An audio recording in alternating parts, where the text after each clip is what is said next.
ఇక్కడ ఖచ్చితంగా మనం ఒక విషయాన్ని గమనించాలి.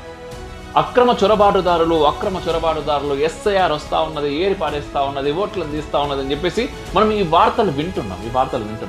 కానీ ఈ అక్రమ చొరబాటుదారులు కేవలం బార్డర్ నుంచి లోపలికి, అంటే ఆ బార్డర్లో ఉన్నటువంటి ప్రదేశాల లోపలికి మాత్రమే వస్తలేరు. ఈ అక్రమ చొరబాటుదారులు బార్డర్ను దాటుకొని కొన్ని వందల కిలోమీటర్లు వచ్చి చాలా పెద్ద పెద్ద నగరాల్లో తిష్ట వేసారు. ఈరోజు బాంబే కావచ్చు, ఇటు హైదరాబాద్ కావచ్చు, అటు కోల్కతా కావచ్చు, ఇలా చాలా ప్రదేశాల్లో అక్రమ చొరబాటుదారులు ఈ రోహింగ్యాలు తిష్ట వేసిర్రు కొన్ని సంవత్సరాలుగా. వాళ్ళు ఇప్పుడు ఏంటంటే అఫీషియల్ ఓటర్ ఐడి కార్డులు కూడా చాలా మంది దగ్గర ఉన్నాయి, ఆధార్ కార్డులు ఉన్నాయి వాళ్ళ దగ్గర. వాళ్ళు మీరు ఈ దేశం కాదు అని మనం చెప్పకుండా ఉండలేదు వాళ్ళను. అట్లాంటి ప్రూఫ్స్ అన్ని కూడా వాళ్ళ దగ్గర పెట్టుకున్నారు. ఒకవేళ ప్రూఫ్స్ లేకపోయినా న్యాయస్థానం కావచ్చు, మన కోర్టులు కావచ్చు, ఎట్ ద సేమ్ టైం మన పోలీస్ వ్యవస్థ కావచ్చు కొంతమేర ఉదాసీనత ప్రవర్తిస్తున్నట్టుగానే అనిపిస్తున్నది. కానీ ఇక్కడ మనం ఆలోచించాల్సిన విషయం ఏంటంటే, ఒక్కసారి వేరే దేశం నుంచి మన దేశంకి వచ్చిన తర్వాత వాడు ఎలక్షన్స్ అవుతున్నప్పుడు ఓటు ఎవరికి వేస్తారు?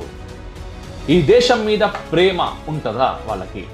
ఈ దేశంలో పుట్టి, ఈ దేశంలో పెరిగి, ఈ దేశం గాలి పిలుస్తున్నటువంటి జనాలకే, ఈ గాడిదలకే ఈ దేశం ఓడిపోతే చూడాలనుకుంటారు.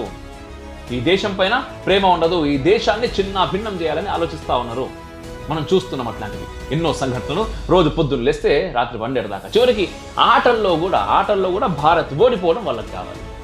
ఈ దేశంలో పుట్టిన వాళ్ళకి అట్లుంటే వేరే దేశం నుంచి, అందులోనూ శత్రు దేశాల నుంచి ఈ దేశంలోకి వచ్చి స్థావరం ఉంటున్నటువంటి వ్యక్తులు ఈ దేశం పైన ప్రేమ కలిగి ఉంటారని మనం ఏ రకంగా అనుకుంటాం?